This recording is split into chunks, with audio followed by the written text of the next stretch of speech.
Hello friends. यह एक अत्यंत हृदय विदारक घटना है जो माँ की ममता उस प्रकाष्ठा को दर्शाती है जहाँ मौत भी एक माँ को उसके बच्चे से अलग नहीं कर पाई। यहाँ उस असीम प्रेम और बलिदान पर आधारित एक भावपूर्ण कहानी है। ममता की अमर पकड़, एक माँ का अंतिम बलिदान। जबलपुर की वह शाम किसी आम शाम जैसी ही थी।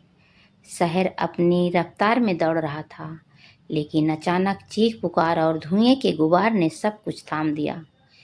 देखते ही देखते एक भीषण हादसे ने खुशियों को मातम में बदल दिया। उस भीड़ और मलबे के बीच एक माँ थी जिसने अपनी गोद में अपने नन्हे से लाल को कसकर भींचा हुआ था। जब मौत सामने खड़ी थी, चारों तरफ अफरा तफरी मची थी। उस माँ के पास भागने का शायद कोई रास्ता नहीं बचा था, लेकिन उस भयानक मंजर में भी उसे अपनी जान की फिक्र नहीं थी। उसे फिक्र थी तो सिर्फ उस कलेजे के टुकड़े की जो उसके बाहों में दुबका हुआ था। वह दर्दनाक मंजर, हादसा इतना भीषण था कि पत्थर और आग ने सब कुछ तहस नहस कर दिया।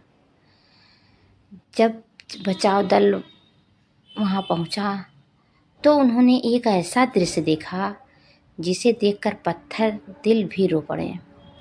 मलबे के नीचे दबी उस माँ की सांसें थम चुकी थी, शरीर बेजान हो चुका था, लेकिन उसके हाथ अब भी अपने बेटे को ऐसे ही जकड़े हुए थे जैसे वह उसे कोई लोरी सुनाकर सुला रही हो। काल के क्रूर प्रहार ने माँ के प्राण तो हर लिए, लेकिन वह उसकी ममता की पकड़ को ढीला नहीं कर पाया। बचाव कर्मियों ने जब माँ के हाथों से बच्चे को अलग करने की कोशिश की तो उनकी आंखें भर आईं। माँ की बेजान उंगलियों की वह मजबूत पकड़ चीख चीख कर कह रही थी, जब तक मैं हूँ मेरे बच्चे को कोई छू नहीं सकता। अंतरहीन प्रेम। कहते हैं कि माँ का आंचल दुनिया की सबसे सुरक्षित जगह होती है, और जबलपुर के इस हादसे ने उसे सच कर दिखाया। उस माँ ने अपनी आखिरी सांस तक हार नहीं मानी। उसने मौत को गले लगा लिया ताकि उसका बच्चा सुरक्षित रह सके। आज पूरा शहर उस माँ के जज्बे को सलाम कर रहा है। वह माँ भले ही इस दुनिया से चली गई, लेकिन जाते जाते वह ममता की एक ऐसी कहानी लिख गई जो सदियों तक लोगों की आंखों में आंसू और दिलों में सम्मान पैदा करती रहेगी।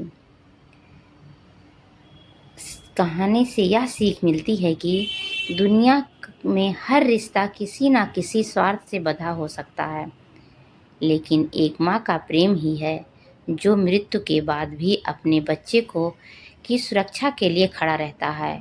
ईश्वर उस बहादुर माँ की आत्मा को शांति प्रदान करें। Thank you. फ्रेंड्स, यह कहानी कैसी लगी कमेंट बॉक्स में